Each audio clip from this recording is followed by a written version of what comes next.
खबर, लेकिन इसके साथ ही साथ पाकिस्तान से भी एक बड़ा अपडेट मिल रहा है। पाकिस्तान के एबटाबाद में आतंकी फैक्ट्री का पर्दाफाश हुआ है। आतंकी फैक्ट्री जो कि एबटाबाद में चल रही थी पाकिस्तान में आतंकी सेंटर पर यह बड़ा खुलासा हुआ है। एबटाबाद में बनाया गया आतंकियों का भर्ती सेंटर। एबटाबाद में लश्कर और जैश का ये ट्रेनिंग सेंटर चलाया जा रहा था। हाफिज सईद, अजहर, सलाउद्दीन ने ये सेंटर बनाया और बाकायदा यहाँ ट्रेनिंग आतंकी मिल रही थी। एबटाबाद में ही पाकिस्तान ने लादेन को भी रखा था। अगर आपको याद हो, वहीं पर लादेन का खात्मा हुआ था। पाकिस्तान में आतंक को लेकर ये ट्रेनिंग जारी है। एबटाबाद में बनाया गया आतंकियों का ये सेंटर। एबटाबाद में लश्कर और जैश का ये ट्रेनिंग सेंटर। हाफिज सईद, अजहर, सलाउद्दीन ने ये सेंटर बनाए हैं। टेररिस्ट को आईएसआई बाकायदा जल थल वाली ट्रेनिंग दे रहा है। विपरीत परिस्थितियां, अलग अलग माहौल और किस तरीके से विपरीत परिस्थितियों में काम करना है, कैसे आतंकी घटनाओं को अंजाम देना है, ये सब कुछ इन्हीं ट्रेनिंग सेंटर में सिखाया जाता है। भर्ती सेंटर खोला गया है लश्कर और जैश का ये ट्रेनिंग सेंटर, जहां आतंकी ट्रेनिंग मिल रही थी।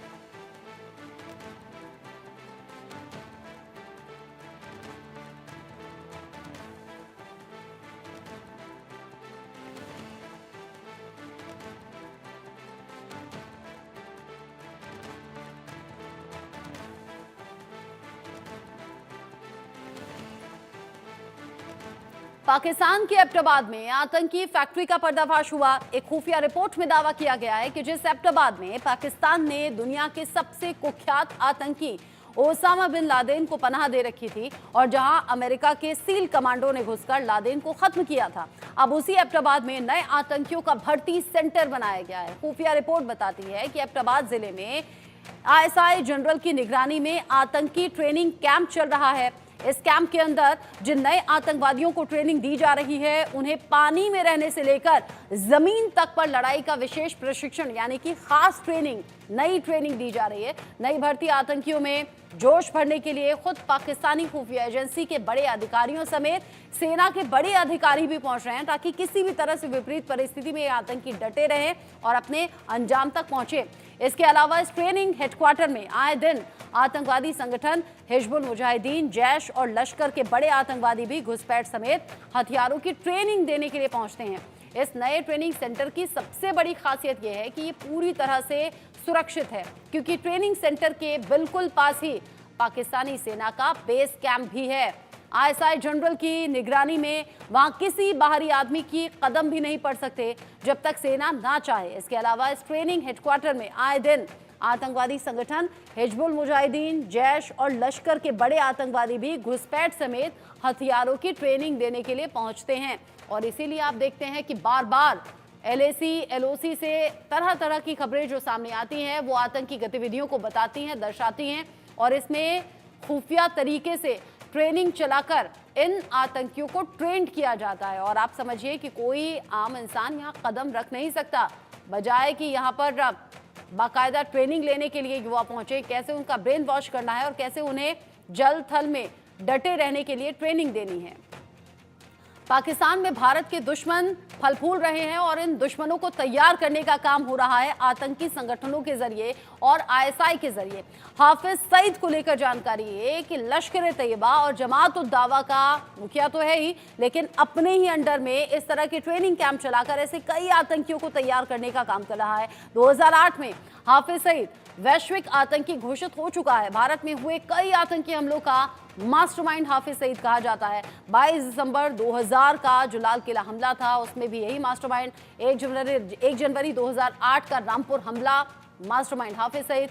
26 नवंबर 2008 का मुंबई हमला, जिसे भूला नहीं जा सकता, मास्टरमाइंड हाफिज सईद। 2015 को जम्मू कश्मीर में बीएसएफ के काफिले पर हमला, यहां भी हाफिज सईद ही मास्टरमाइंड के तौर पर सामने आया। और अब जानकारी ये कि ऐसे ट्रेनिंग कैंप्स चलाए जा रहे हैं जहां इस तरह की आतंकियों की फौज तैयार हो सके और इसमें बड़े आतंकी और आईएसआई के अधिकारी पहुंचते हैं ट्रेनिंग देने के लिए। उसमें घुसपैठ से लेकर आधुनिक हथियार चलाने, कैसे पानी के अंदर और कैसे जमीन पर रहकर विपरीत परिस्थितियों में भी डटे रहना है, इसको लेकर बाकायदा ट्रेनिंग दी जाती है।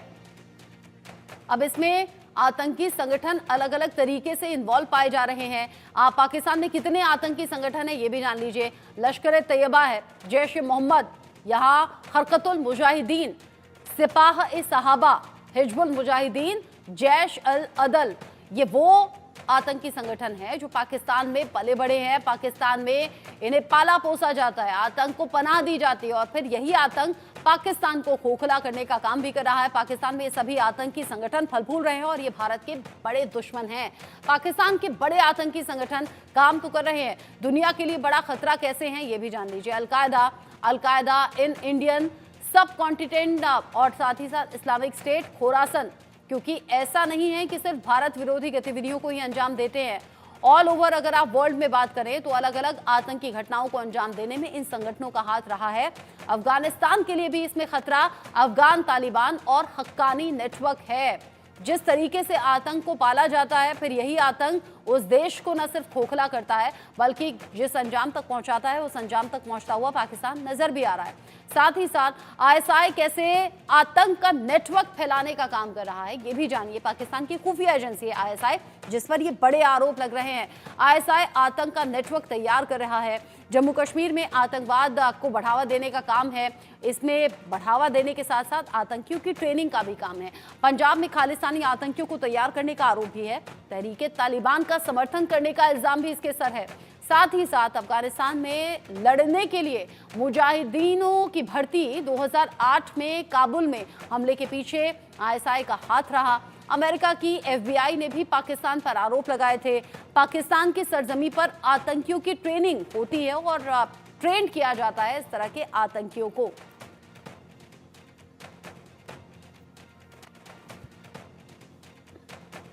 पाकिस्तान में ये ट्रेनिंग सेंटर चल रहा है और यहाँ आधुनिक तरीके से हथियारों को चलाने से लेकर जल और फिर धरती पर भी, यानी कि पानी के अंदर भी और ज़मीन के ऊपर रहते हुए भी विपरीत परिस्थितियों में कैसे हालात से निपटना है, कैसे चैलेंजेस का सामना करना है, ये सब कुछ इन आतंकियों को ट्रेंड किया जा रहा है। इस पर बात करेंगे। कर्नल रिटायर्ड JS सोढी मेरे साथ में जुड़ गए हैं, विदेश मामलों के जानकार।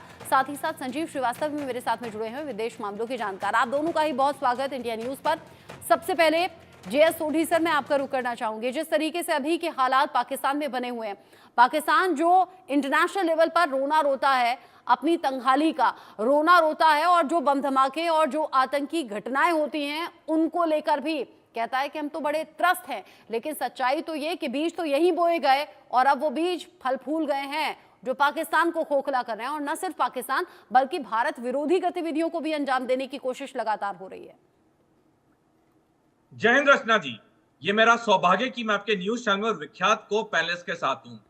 21 सितंबर 2011 को अमेरिका की secretary of state Hillary Clinton ने जब पाकिस्तान का दौरा किया था तो उन्होंने आतंकवाद के संदर्भ में कहा था कि लोगों को याद रखना चाहिए, जो लोग अपने घर के पीछे सांप पालते हैं यही सांप उन्हें एक दिन डसेंगे।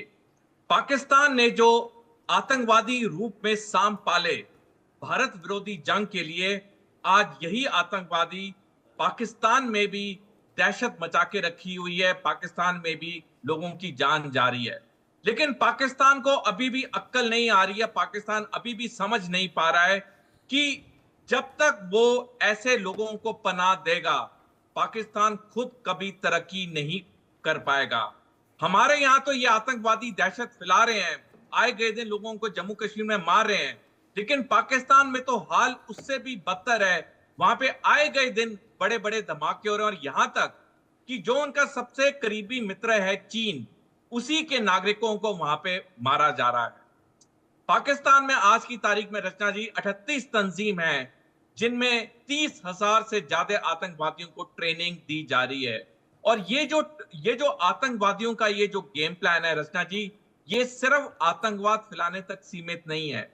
ये है कि जब पाकिस्तान और चीन मिलकर भारत पे टू फ्रंट वॉर करेंगे 2035 में, ये आतंकवादी भारत के अंदर ये आतंकवादी घटनाएं करेंगे जिससे कि हमारे सिक्योरिटी फोर्सेस को बाहर वाले दो दुश्मन से तो लड़ना पड़ेगा ही, प्लस अंदर इन आतंकवादियों से भी लड़ना पड़ेगा।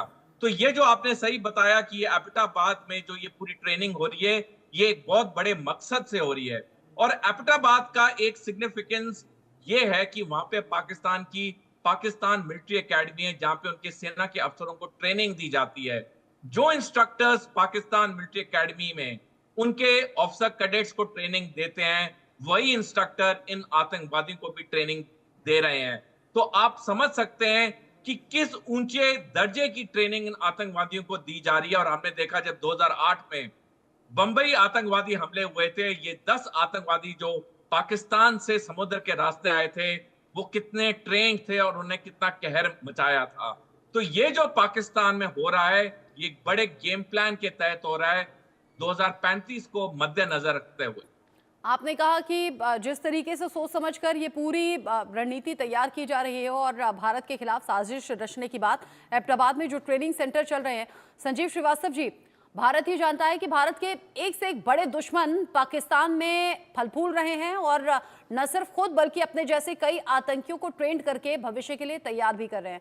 लेकिन सच्चाई तो ये भी है कि सिर्फ भारत के दुश्मन तो नहीं है, ये अलग अलग देशों को नुकसान पहुंचा चुके हैं, जिसमें अमेरिका का भी नाम है। तो क्या सभी को साथ मिलकर आतंक का खात्मा नहीं करना चाहिए?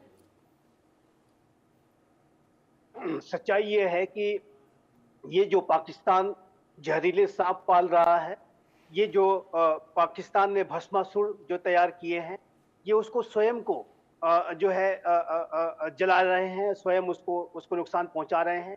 अगर ये किसी के सबसे ज्यादा शत्रु हैं तो वो पाकिस्तान की आवाम के हैं, पाकिस्तान के लोगों के हैं, पाकिस्तान की राष्ट्र के हैं। सबसे पहले मैं ये कहूंगा। दूसरा, जहां तक भारत के विरुद्ध इस तरीके की आतंकी जो साजिशें हैं, वो पाकिस्तान जाहिर है कि आज भी रच रहा है। पाकिस्तान एक ऐसे समय में कि जब वो इन भस्मासुरों से स्वयं जल रहा है, ये जो जहरीले सांप उसे लगातार डस रहे हैं। पाकिस्तान में सुरक्षा संबंधी स्थितियां लगातार दयनीय होती जा रही है और हमने ये भी देखा है कि तहरीके तालिबान पाकिस्तान जैसा जो आतंकी संगठन है, वो अब पूरे पाकिस्तान पर शासन करने की मंशा रखता है, पूरे पाकिस्तान का तालिबानाइजेशन करना चाहता है, पूरे पाकिस्तान में कट्टर शरिया लॉ लागू करने का उसका मंसूबा है। तो और दूसरी तरफ अनेक जो अन्य आतंकी संगठन है, BLA, BLF इत्यादि भी वो अपने अपने विषयों को लेकर के हमले कर रहे हैं। तो ऐसे में पाकिस्तान में जो सुरक्षा संबंधी हालात हैं वो लगातार दयनीय होते जा रहे हैं और ऐसे में पाकिस्तान के हुक्मरानों के द्वारा भारत के विरुद्ध एक बड़ी साजिशें रचना और एक ऐसी जगह पे इनको ट्रेनिंग देना कि जहां पर विश्व का सबसे बड़ा आतंकी ओसामा बिन लादेन पाया गया था, जिसको कि वहां पर पाकिस्तान का जाहिर है कि वहां पर उसको संरक्षण प्राप्त था। तो ये जो पाकिस्तान की जो आतंक परस्त नीतियों की वजह से ही आज पाकिस्तान लगातार रसातल में जा रहा है। और जहां तक भारत का आतंकवाद के संदर्भ में प्रश्न है, तो जाहिर है कि भारत प्राइम मिनिस्टर मोदी के नेतृत्व का ये जो नया भारत है, वो आतंकवाद के प्रति जीरो टॉलरेंस के अप्रोच के साथ हम कार्य करते हैं। हमारा भी अप्रोच उसी तरीके का आज के इस नए भारत का है, जैसा कि यूनाइटेड स्टेट्स ऑफ अमेरिका का है, जैसा कि इजराइल का है। हम किसी भी आतंकी घटना को न तो भूलते हैं, न उसे माफ करते हैं। और जाहिर है कि जो never forget and never forgive की जो हमारी जो सोच है, उसके आधार पे ये नया भारत कार्य कर रहा है। जो आतंकी जहां कहीं भी जो इन्होंने भारत में आतंकी घटनाएं कर रखी हैं, उसके लिए उन्हें परस्यू करने के लिए चाहे हमें कितना भी लंबा समय लगे, भारत उनको जस्टिस तक लाएगा। ये बात बहुत स्पष्ट है। आप देखिए तो यूनाइटेड स्टेट्स ऑफ अमेरिका ने ओसामा बिन लादेन को तलाशने में एक लंबा समय लगाया, लेकिन वो अमेरिका ने न कभी उस घटना को 9/11 को भूला और न ही उसके परपेट्रेटर्स को माफ किया। तो इसी तरीके की अप्रोच के साथ आज का नया भारत भी चलता है। इजराइल जिस तरीके की मैसिव कार्रवाइयां करता है आतंकवाद के खिलाफ, यूरोपीय राष्ट्र भी आतंकवादी घटनाओं को बर्दाश्त नहीं करते, उसके खिलाफ भी कड़ी से कड़ी कार्रवाई करके दिखाते हैं। तो जाहिर है कि ये भारत का जो अप्रोच है आज का, ये बदला हुआ भारत है। इस तरीके की आतंकी साजिशें अगर पाकिस्तान रचेगा और ये सोचेगा कि उसमें वो सफल हो जाएंगे, तो ऐसा होने वाला नहीं है। पाकिस्तान को और उसके आतंक परस्त चरित्र को भारत मुंहतोड़ जवाब देना जानता है। नेवर फॉरगेट नेवर फॉरगिव, इस नीति पर भारत चलता है। आतंकवाद को लेकर जीरो टॉलरेंस की नीति भी अपनाता है और वैश्विक स्तर पर, ये अंतर्राष्ट्रीय स्तर पर कई बार भारत अपना स्टैंड क्लियर कर भी चुका है।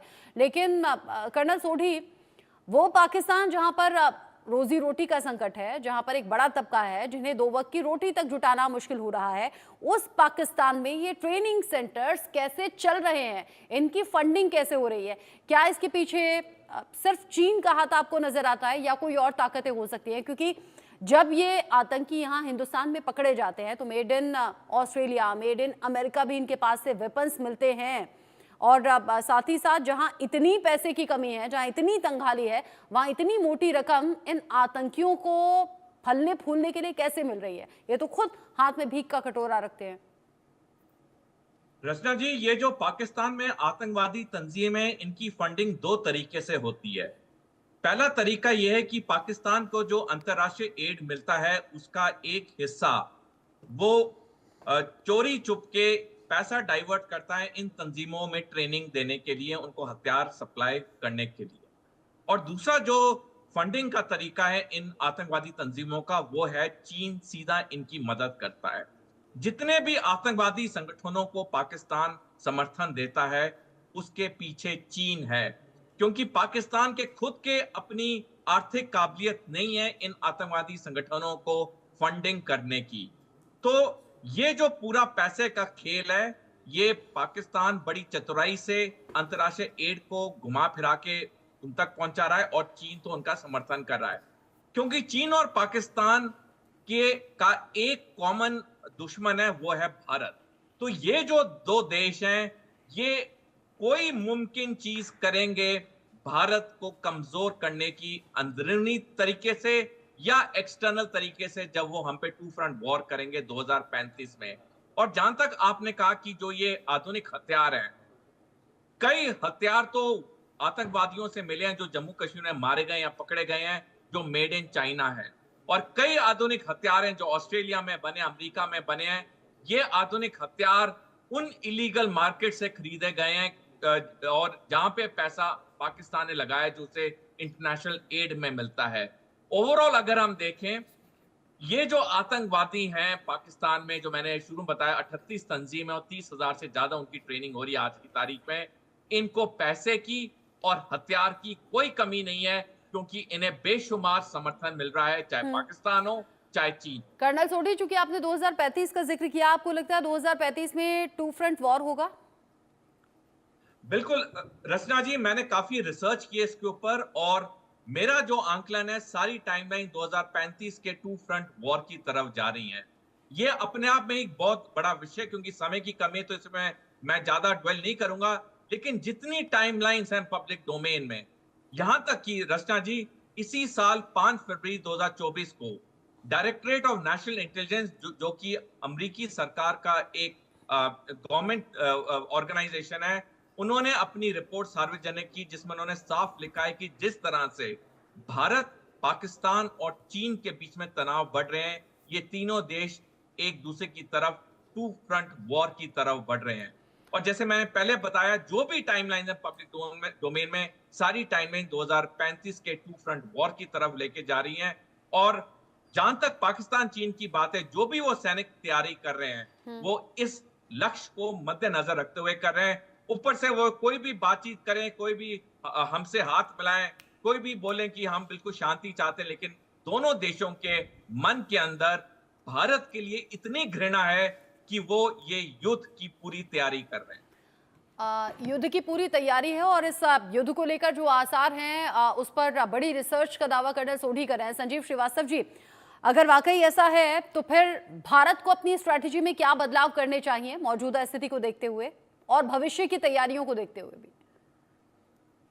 देखिए रचना जी, आज का ये जो नया भारत है वो लगातार अपनी पोजीशन ऑफ स्ट्रेंथ को, अपने डिफेंस पास्चर को सशक्त और मजबूत बना रहा है।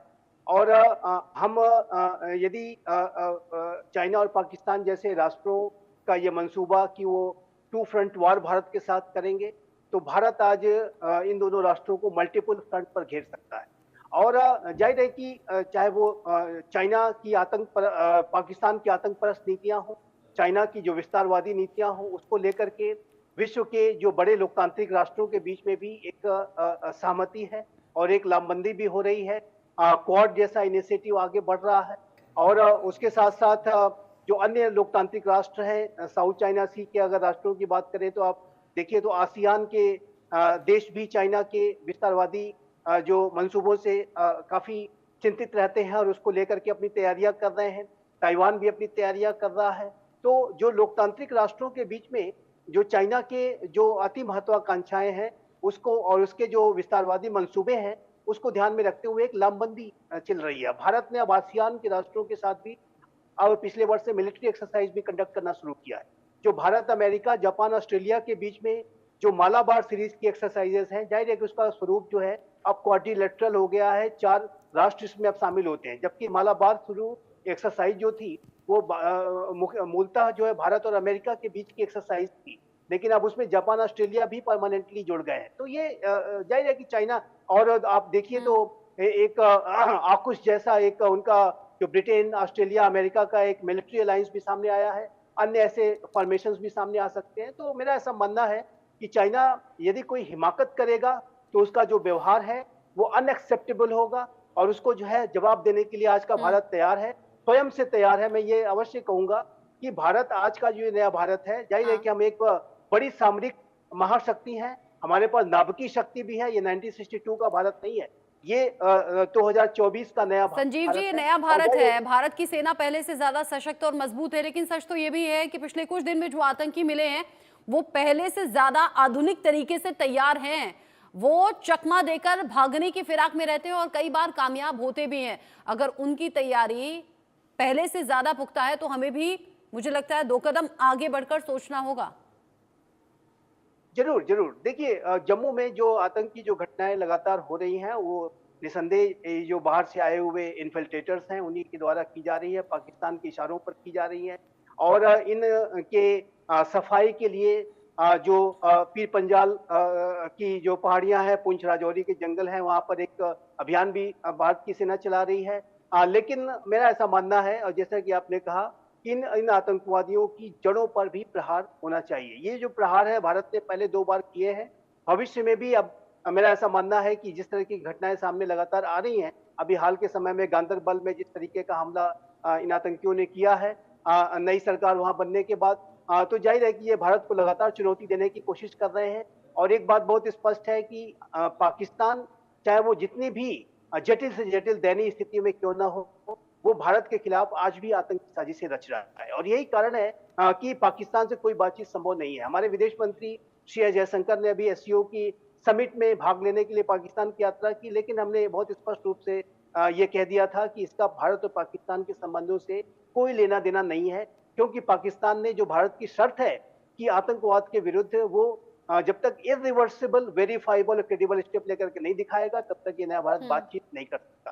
तो ये पाकिस्तान ने शर्त पूरी नहीं की है। पाकिस्तान के द्वारा अभी भी साजिशें रची जा रही हैं, और जिस तरह की आपने रिपोर्ट दिखाई कि अब्टाबाद में ट्रेनिंग वगैरह भी चल रही है, और पाकिस्तान ऑक्युपाइड कश्मीर में टेरर कैंप्स लगातार कार्य कर रहे हैं, ये हम जानते हैं। इन्फिल्ट्रेशन की घटनाएं लगातार जो अटेम्प्ट्स किए जाते हैं, तो ये इस तरह की स्थिति में भारत और पाकिस्तान के संबंध सामान्य नहीं हो सकते, बातचीत नहीं हो सकती, ये बहुत स्पष्ट है। लेकिन भारत इन आतंकियों के खिलाफ आने वाले समय में भी बड़ी से बड़ी कार्रवाई कर सकता है। वो सारे ऑप्शंस ऑन द टेबल हैं। यानी आप इशारा कर रहे हैं कि पाकिस्तान को सबक सिखाने के लिए हो सकता है एक और सर्जिकल स्ट्राइक की जरूरत हो, और हो सकता है आने वाले वक्त में वो किया भी जाए। कर्नल सोढी, ऐसा नहीं है कि ये आतंकी कैंप्स चल रहे हैं, आतंकियों को तैयार किया जा रहा है तो सिर्फ भारत में आना है, नुकसान पहुंचाना है, वापस पहुंचने की तैयारी है। ये नुकसान अलग अलग तरीके से है, जिसमें हम देखते हैं नशे की खेप पहुंचती है, जिसमें युवाओं का ब्रेन वॉश किया जाता है, अलग अलग तरीके से ये पूरा संगठन काम करता है, और ये देश के अलग अलग हिस्सों में फैला हुआ पूरा जाल है। ब्रेन वॉश करना, अपने कैंप में शामिल करना, उन तक नशे का सामान पहुंचाना, उन तक आधुनिक हथियार पहुंचाना, उन्हें वो मनगढ़ंत सपने दिखा देना जो हकीकत से कहीं परे हैं। रचना जी, मैं आपका प्रश्न बहुत गहरा है। मैं आपको नमन और सलाम करना चाहूंगा कि आपने इतना अच्छा प्रश्न पूछा है। रचना जी, 2007 में भारत में 2 करोड़ ड्रग एडिक्ट्स थे, जो कि 15 साल में 5 गुना बढ़ के 2022 में वो 10 करोड़ हो गए हैं। अब ये पाकिस्तान और चीन मिलके जो भारत के अंदर ड्रग्स को इतने बड़े पैमाने में भेज रहे हैं, इनका मकसद है कि हमारे युवाओं को कमजोर करना, ताकि उनमें वो क्षमता ना हो या अच्छा काम करने की या सेना की नौकरी करने की। अमेरिका में चीन ने इतना फेंटानिल नामक ड्रग भेजा है कि आज की तारीख में अमेरिका में 23% युवा अमेरिकी मिलिट्री सर्विस के लिए एलिजिबल नहीं है, वो अनफिट हैं। यही चीज पाकिस्तान और चीन मिलकर भारत में करना चाहते हैं, और इसलिए वो ड्रग्स को बहुत बड़े पैमाने में भारत में भेज रहे हैं। तो बहुत इंपॉर्टेंट है सबसे पहले इस चुनौती को भी लड़ना, क्योंकि आने वाले जो युद्ध होंगे रचना जी, वो सिर्फ जमीन, वायु या जल से नहीं लड़े जाएंगे, वो मल्टी डोमेन ऑपरेशन होंगे, यानी कि कोई भी चीज जो कि वेपनाइज हो सकती है, जिसे हथियार के रूप में इस्तेमाल किया जा सकता है, उसे किया जाएगा। हमने देखा पिछले हफ्ते में 5 दिनों में 143 हमारे फ्लाइट्स को ये ईमेल्स आई बॉम्ब थ्रेट की, उसकी वजह से हमारी अर्थव्यवस्था भी खराब हुई, जो लोगों को परेशानी हुई वो तो अलग बात है। लेकिन कहने का मतलब है जो आने वाले समय में युद्ध होंगे, हाँ। वो सिर्फ सेना, नौसेना, वायुसेना नहीं लड़ेंगे, वो मल्टी डोमेन ऑपरेशन और होंगे। उम्मीद है कि जो अनुमान आपका है उन अनुमानों पर हमारी जांच एजेंसियां, आईबी और सेना के जो चीफ हैं उनकी तरफ से भी ध्यान होगा और जाहिर सी बात है अकॉर्डिंगली हमारी तैयारी भी मजबूत होगी। बहुत शुक्रिया कर्नल सोढी और संजीव श्रीवास्तव जी, आप दोनों का इंडिया न्यूज पर जुड़ने के लिए, इस डिस्कशन में पार्ट लेने के लिए। एक छोटा सा ब्रेक यहाँ पर ले रहे हैं, लौटेंगे।